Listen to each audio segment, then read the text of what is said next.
Our first guest tonight is someone who has some very passionate feelings about sorority recruitment. Ladies and gentlemen, please welcome... Finally, I'm here. Prompter, I think you may have pulled up the wrong script. It has been 12 days, but I finally made it to pitch. 12 days? Pitch? What are you talking about? Who are you? You don't know what I've been through. I'm sorry. Why do you look like you just crawled through literally the Amazon rainforest? Because I did. Excuse me? It was February 17th. The sun was shining. The sky was bold and blue. I woke up and saw that bi-weekly show on Instagram posted that their first pitch of the meeting of the semester was on Thursday.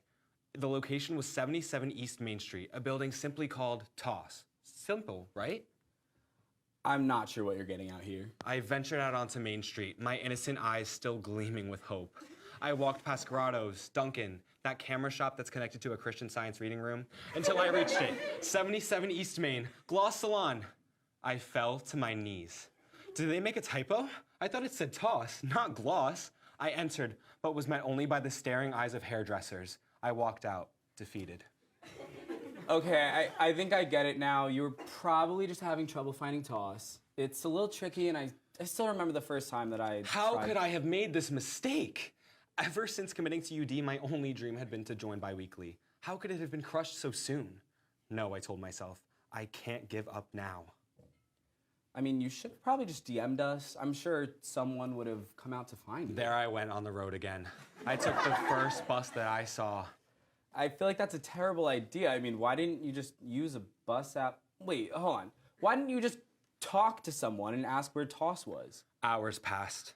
I knew I was going to be late, but there was nothing I could do now. As I pulled out my phone, it died. I had only my wits about me now, my street smarts.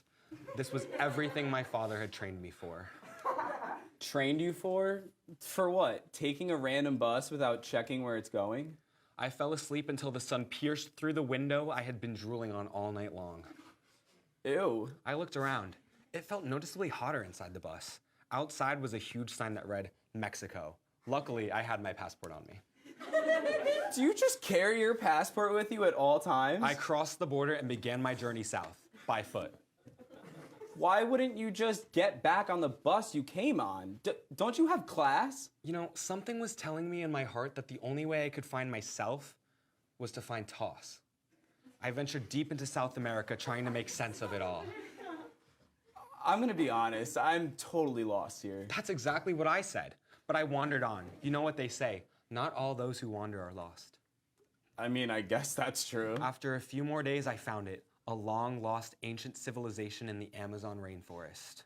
Wow, I really thought you were joking about A it. temple, nearly about to crumble, stood before me. At the top of it was the answer to what I had been seeking. And what was it, like a secret treasure? A red door. What? I ran back the way I came, not stopping for days.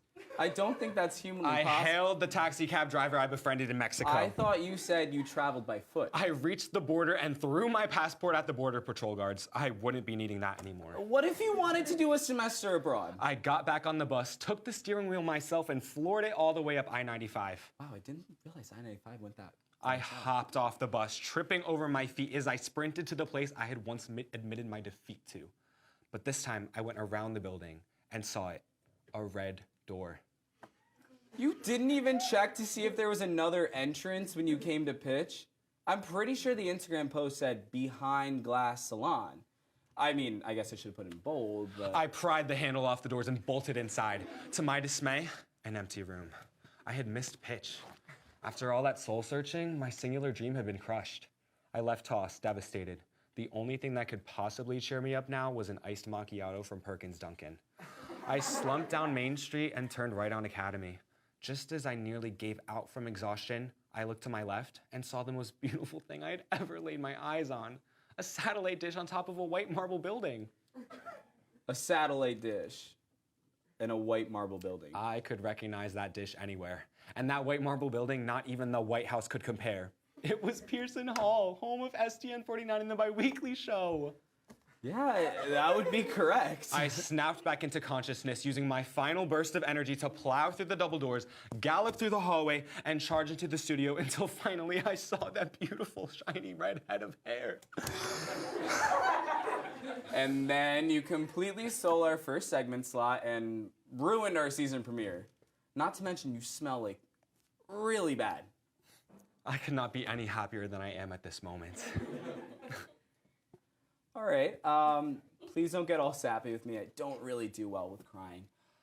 But now that you're here, what's your pitch idea anyway? Oh, get this. JT lives in the studio over winter break. Come on, that's hilarious. Oh God, I don't have the heart to tell him. We'll be right back.